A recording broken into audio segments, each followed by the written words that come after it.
નમસ્કાર મિત્રો, દેશ દુનિયા અને ગુજરાતના સૌથી મોટા સમાચારની વાત કરીએ તે પહેલા વિડીયોને લાઇક અને ચેનલને જરૂરથી સબસ્ક્રાઇબ કરી દો।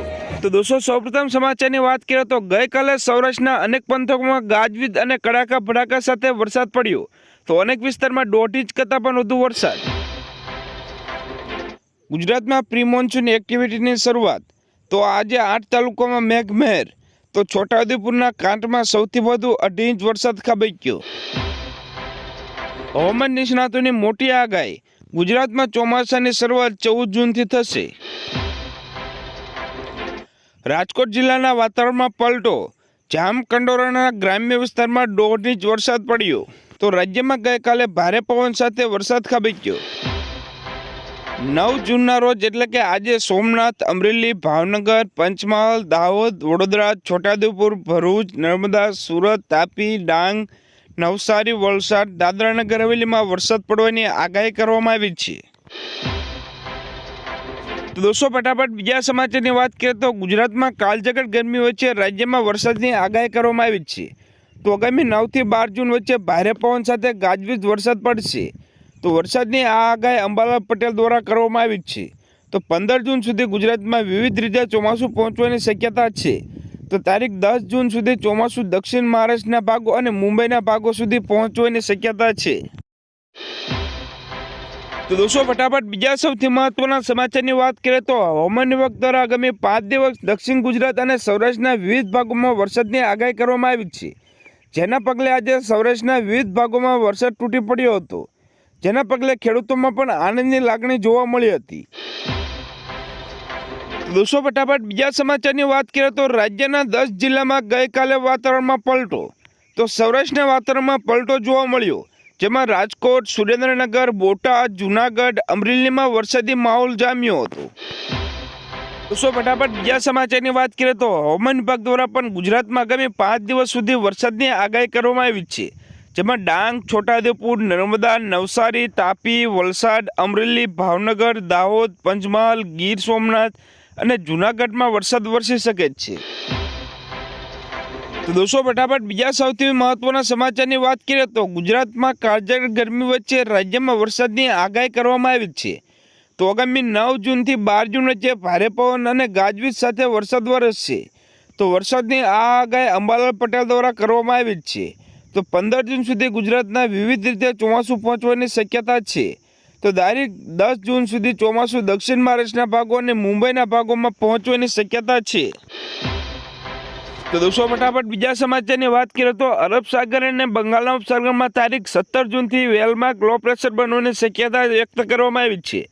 તો વેલમાર્ક લો પ્રેશરના પગલે ગુજરાતમાં 22 જૂન સુધી મોટાભાગના વિસ્તારમાં વરસાદનું પ્રમાણ વધશે। તો દક્ષિણ ગુજરાત અને દક્ષિણ સૌરાષ્ટ્રના ભાગોમાં ભારે વરસાદની શક્યતા છે। ગુજરાતવાસી માટે ચોમાસા પહેલા સારા સમાચાર। સરદાર સરોવર ડેમની સપાટીમાં થયો વધારો। તો દોસ્તો, ફટાફટ બીજા સમાચારની વાત કરીએ તો અત્યારે ચોમાસું મહારાષ્ટ્ર પહોંચ્યું છે। જેની અસર દક્ષિણ ગુજરાતમાં જોવા મળશે। તો આવતીકાલથી લઈને 13મી જૂન સુધી સૌરાષ્ટ્ર અને દક્ષિણ ગુજરાતમાં 1 થી 8 ઇંચ સુધી વરસાદ વરસી શકે છે। તો પરેશ ગોસ્વામીએ જણાવ્યું કે નૈઋત્યનું ચોમાસું ઝડપથી ગુજરાત તરફ આગળ વધી રહ્યું છે। ચોમાસાને લઈને હવામાન નિષ્ણાત પરેશ ગોસ્વામીની મોટી આગાહી। ગુજરાતમાં ચોમાસાનું આગમન 14મી જૂને થશે। તો અત્યારે જે વરસાદ વરસી રહ્યો છે તે પ્રી મોન્સૂન એક્ટિવિટીના ભાગરૂપે છે। તો દોસ્તો, ફટાફટ બીજા સમાચારની વાત કરીએ તો ગુજરાતમાં કાળઝાળ ગરમી વચ્ચે રાજ્યમાં વરસાદની આગાહી કરવામાં આવી છે। તો આગામી 9 થી 12 જૂન વચ્ચે ભારે પવન અને ગાજવીજ સાથે વરસાદ વરસશે। તો વરસાદની આ આગાહી અંબાલાલ પટેલ દ્વારા કરવામાં આવી છે। તો 15 જૂન સુધી ગુજરાતમાં વિવિધ રીતે ચોમાસું પહોંચવાની શક્યતા છે। તો દોસ્તો, ફટાફટ બીજા સમાચારની વાત કરીએ તો તારીખ 10 જૂન સુધી ચોમાસું દક્ષિણ મહારાષ્ટ્રના ભાગો અને મુંબઈના ભાગો સુધી પહોંચવાની શક્યતા છે।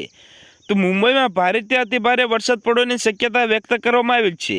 તો 15 જૂન સુધી ગુજરાતમાં વિધિવત રીતે ચોમાસું પહોંચવાની શક્યતા છે। તો અરબ સાગર અને બંગાળના ઉપસાગરમાં તારીખ 17 જૂનથી વેલમાર્ક લો પ્રેશર બનવાની શક્યતા વ્યક્ત કરવામાં આવી છે। રાજકોટ જિલ્લાના વાતાવરણમાં પલટો આવ્યો છે। તો રાજકોટ જિલ્લા સહિત બોટાદ જિલ્લા, અમરેલી જિલ્લા સહિત અનેક સૌરાષ્ટ્રના જિલ્લામાં વાતાવરણમાં પલટો જોવા મળ્યો। તો અનેક વિસ્તારમાં 1.5 ઇંચ જેટલો વરસાદ પણ જોવા મળ્યો હતો। ગુજરાતમાં અનેક જગ્યાએ વરસાદની આગાહી કરવામાં આવી છે. ગુજરાતમાં જ્યાં વરસાદની આગાહી કરાઈ છે તેમાં મધ્ય ગુજરાતમાં દાહોદ, આણંદ, પંચમહાલ, વડોદરા, છોટાઉદેપુરમાં મધ્યમ વરસાદની આગાહી કરવામાં આવી છે. સંસદમાં પીએમ મોદીનું એક મોટું નિવેદન, જેના કારણે સોમવારે 10મી જૂને 2024ના રોજ શેરબજારમાં જોવા મળી શકે છે ફેરફાર. રાજ્યમાં અનેક વિસ્તારમાં સામાન્યથી મધ્યમ વરસાદ આવી પડશે. તો ગાજવીજ અને ભારે પવન સાથે વરસાદનું અનુમાન છે. તો 9 થી 11 જૂન મધ્યમથી ભારે વરસાદની આગાહી કરવામાં આવી છે. ખેડૂતોને ગુણવત્તાયુક્ત ખાતર, બિયારણ અને દવા મળે તે માટે સરકાર એક્શનમાં. ₹6.15 કરોડની કિંમતનો જથ્થો અટકાયો. 9 થી 12 જૂન દરમિયાન વડોદરા, દાહોદ, નવસારી, વલસાડમાં ગાજવીજ સાથે વરસાદની શક્યતા. તો દોસ્તો, ફટાફટ બીજા સૌથી મહત્વના સમાચારની વાત કરીએ તો ગુજરાતમાં ગણતરીના દિવસોના ચોમાસાનું આગમન થઈ શકે છે. ત્યારે હવામાન વિભાગ દ્વારા આવતીકાલથી 5 દિવસ સુધી રાજ્યભરમાં હળવાથી મધ્યમ વરસાદની સંભાવના વ્યક્ત કરવામાં આવી છે. તો આ સાથે આગામી 9 થી 12 જૂન દરમિયાન અમદાવાદમાં ગાજવીજ સાથે વરસાદની શક્યતા રહેલી છે. 8 જૂન શેરબજારમાં કડાકો આવવાને લઈને રાહુલ ગાંધીએ મોદી અને અમિત શાહ પર સાધ્યું નિશાન. એક્ઝિટ પોલને લઈને કર્યો મોટો દાવો. રાજ્યમાં આગામી સપ્તાહથી પ્રી મોન્સૂન એક્ટિવિટી શરૂ થતાં ગરમી ઘટશે. તો 15 જૂનથી વિવિધ રીતે ચોમાસું બેસશે. ચોમાસાના સંભવિત આપત્તિનો સામનો કરવા તંત્ર સજ્જ. તો 7 ઝોનમાં 24x7 મોન્સૂન કંટ્રોલ રૂમ કાર્યરત કરાયા.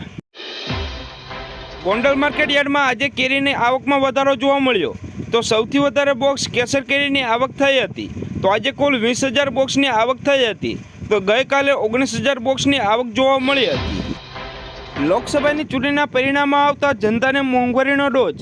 અમૂલ દૂધના ભાવમાં પ્રતિ લીટરે ₹2નો વધારો ઝીકાયો. તો આજે દાહોદ, છોટાઉદેપુર, તાપી, ડાંગ, નવસારી અને વલસાડમાં વરસાદની આગાહી હવામાન વિભાગ દ્વારા કરવામાં આવી છે.